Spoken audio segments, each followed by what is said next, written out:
तो दूसरा गाल पेश कर दो। मैं कहूंगा नहीं, तुमने अगर थप्पड़ मारा तो गफलत से मारा, दूसरा मारने के लिए हाथ उठाओगे तो पंजा पकड़ लूंगा दबा के, याद रखो।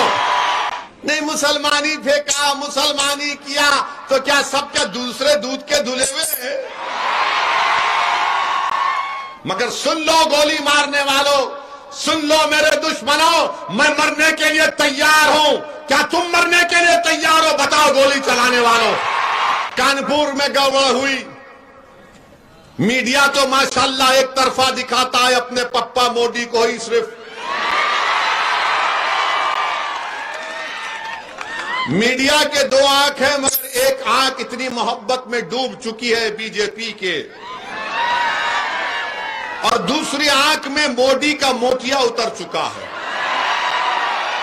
उत्तर प्रदेश में समाजवादी के नेताओं के, उनके लीडर के मुंह में दही जम चुकी है, जबान नहीं खोलते। मैं उत्तर प्रदेश में 150 तकरीर किया, हर तकरीर में यही बात कहता था कि उत्तर प्रदेश के मुसलमानों, तुम बीजेपी की हुकूमत को बनाने से रोक नहीं पाओगे। तुम अखिलेश को वोट दोगे तो तुम्हारा वोट जाय हो जाएगा। आज उत्तर प्रदेश का मुसलमान इस बात को समझ रहा है कि ओवैसी जो कह रहा था वो बात सच निकली। आज उत्तर प्रदेश का मुसलमान अपने आप को ठगा महसूस कर रहा है। आप अपने वोट से अपनी ताकत को और अपने नुमाइंदों को कामयाब कर सकते हैं। आज उत्तर प्रदेश में मुसलमानों पर जुल्म होता है। एक बच्चा बदायूं का, उसको पुलिस पकड़ती है, इल्जाम लगाती है कि उसने गोश्त को, किसी गाय या किसी भैंस को काटा और गोश्त के इल्जाम में, स्मगलिंग के इल्जाम में पकड़कर उसको इतना मारती है कि उसके जिस्म के पिछले हिस्से में राड को अंदर डाल दिया जाता है। आप बताइए, क्या कोई समाजवादी का नेता बोला? क्या कोई बहुजन समाज का लीडर बोलता है? सब खामोश बैठे हैं। हम बयान देते हैं, मीडिया में बोलते हैं, मजलिस के जिम्मेदार उस गरीब के घर को जाते हैं तो वहां के मजलिस के जिम्मेदारों ने मुझे फोन कर कहा कि सदुद्दीन ओवैसी साहब, जिस बच्चे पर यह जुल्म और बर्बरियत की गई, उसका बाप इतना गरीब है कि वो खबर खोद कर अपनी जिंदगियों को गुजारता है, अपने घर को चलाता है। उस पर जुल्म हुआ मगर कोई आवाज नहीं उठाएगा। मेरे अजीज दोस्तों और बुजुर्गों, कानपुर में गड़बड़ हुई। मीडिया तो माशाल्लाह एक तरफा दिखाता है अपने पप्पा मोदी को ही सिर्फ। मीडिया के दो आंख हैं, मगर एक आंख इतनी मोहब्बत में डूब चुकी है बीजेपी के, और दूसरी आंख में मोदी का मोतिया उतर चुका है। तो उनको दिखता ही नहीं है, मगर हर टीवी चैनल पर दिखाया जा रहा है ये मुसलमान पत्थर फेंका, मुसलमान पत्थर फेंका। अरे जब पत्थर फेंकता है तो दो तरफ से पत्थर फेंके जाते हैं, एक तरफ से पत्थर नहीं फेंका जाता, दो तरफ से पत्थर फेंके जाते हैं। और पुलिस का काम यह है कि जो पत्थर फेंकता उसको उठाओ आप, मगर यहां पर नहीं, यही लोग किए, यही किए, यही पत्थर फेंके, पेट्रोल बम बनाए, व्हाट्सएप ग्रुप बनाए। याद रखो, ये कहानी बहुत पुरानी हो चुकी है, इस कहानी को बदलो। तुम 40 साल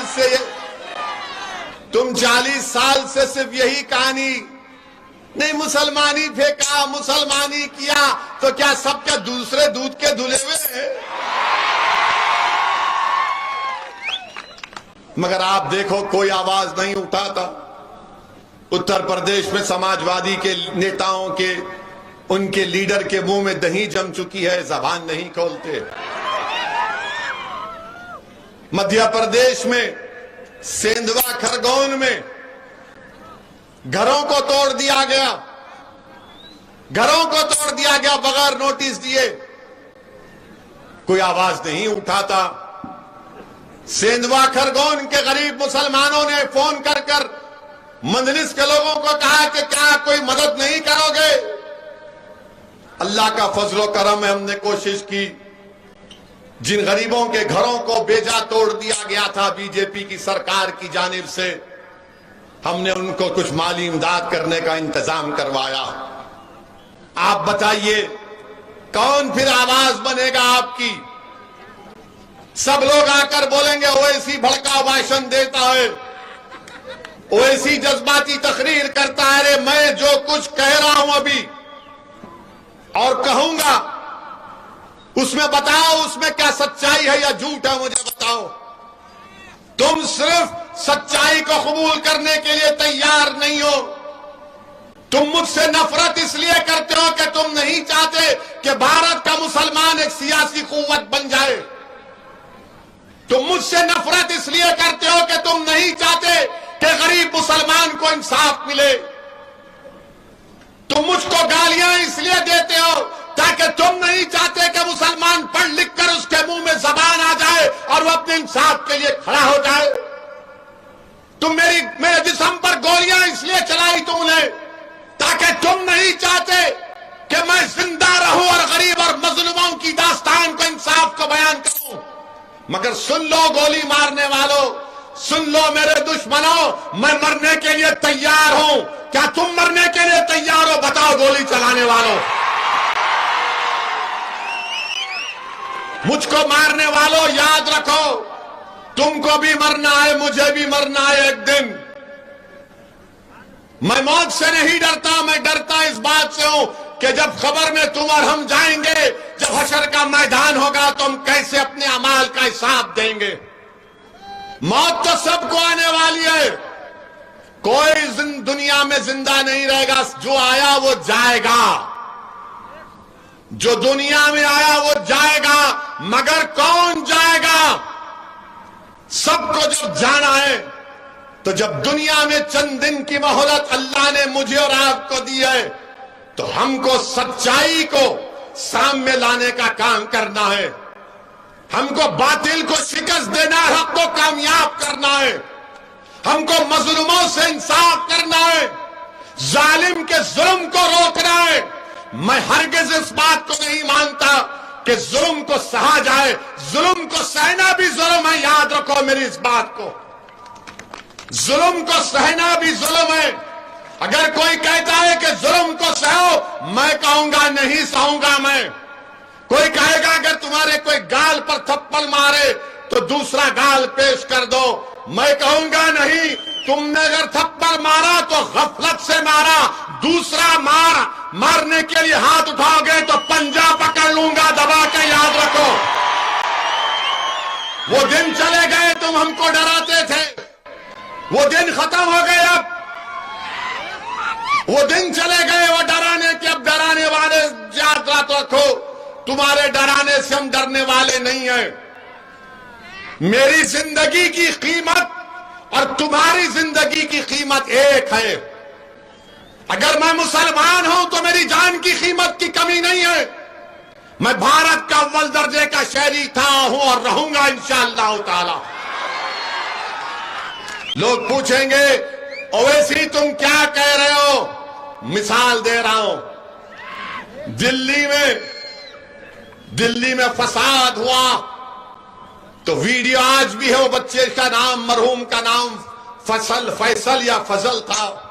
3 बच्चे जमीन पर लेटे हुए हैं, दिल्ली की पुलिस उनको मार रही है और मारकर जख्मी है। और हजरत पुलिस दिल्ली की कहती है कि पढ़ो जनगण मन पढ़ो, मौत करीब है उस मुसलमान बच्चे की। वो जनगण मन पढ़ रहा है, उसके बाद वो बच्चा मर जाता है। क्या उस बच्चे की जान की कीमत नहीं है? क्या मैं जाकर उसकी मां से कहूं कि तुम्हारे बेटे पर जुल्म हुआ, तुम सह लो? वो कहेगी जालिम है तू बोलने वाले, मैंने अपनी कोख को उजाड़ दिया, मैं अपनी औलाद से महरूम हो गई। हम उन माओं को कहना चाह रहे कि अब हम अपने बच्चों को नहीं खोने देंगे इंशाअल्लाह ताला। अब हम जुल्म नहीं सहेंगे।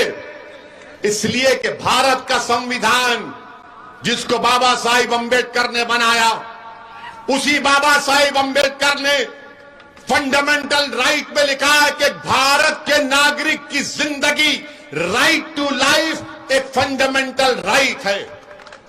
मेरी जिंदगी, आपकी जिंदगी, सबकी जिंदगी, चाहे किसी मजहब और जात का हो, उसकी जिंदगी एक फंडामेंटल राइट है। आप मेरा फंडामेंटल राइट मुझसे नहीं छीन सकोगे।